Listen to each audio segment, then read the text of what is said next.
So, if you are planning to make IoT projects like Wi-Fi home automation or anything smart and wireless, then this small board can completely change the game.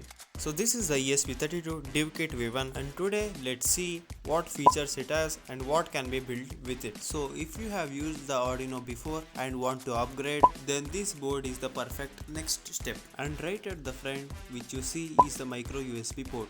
It is used for powering the board and uploading the code, and just beside it you will see two buttons, the boot and EN, which means enable. So EN works like a reset button and boot is used only during flashing when needed. And the big metal part here is the actual ESP32 module. Inside it there is a dual core microcontroller with built-in Wi-Fi and Bluetooth, which means you can make wireless projects, web servers, mobile control devices and much more. And this small component right here is the power regulation circuitry, which converts the 5V from USB into 3.3 volts for the ESP32. And these are the GPIO pins, the main way to connect electronics. Many of these are digital pins for LEDs, relays, etc. Some pins support analog inputs so you can read sensors like LDRs and potentiometers. You also get PWM, I2C, SPI and UART, making it easy to connect displays, modules and sensors. And use the ESP32 is simple. Connect it to your laptop, open Arduino IDE, click on File and paste the link given in the description right here and click on OK.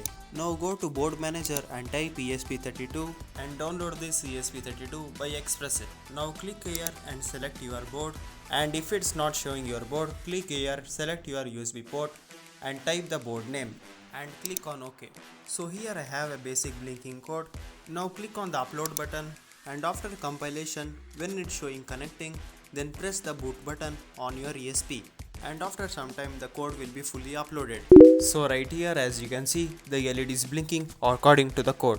So once this works, you can start making Wi-Fi controlled LEDs, data monitoring systems, dashboards, animations, basically anything smart. So this was the quick overview of the ESP32 Devkit V1, and in the future videos I will be building real projects using this board.